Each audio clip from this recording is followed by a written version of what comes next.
Today's strategy is a KWL chart.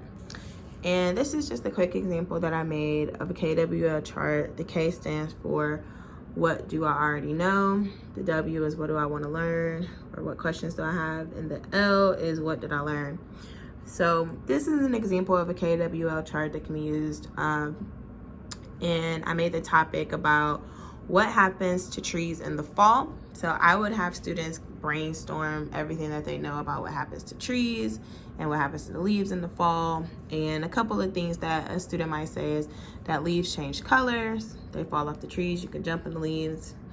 And then some questions, I would prompt my students to ask some questions that they wanted to learn more about the fall and what happens to the trees and what happens to the leaves and more about that process.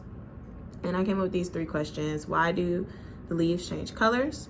What happens to the leaves that fall? How do trees grow new leaves?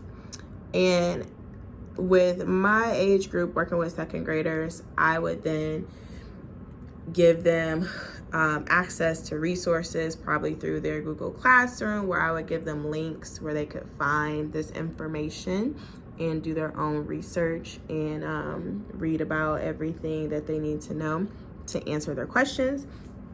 And then lastly, once they have completed their research, they would come back and fill in what have they learned, specifically the answers to these questions and any other things that they learned that they felt like was worth sharing.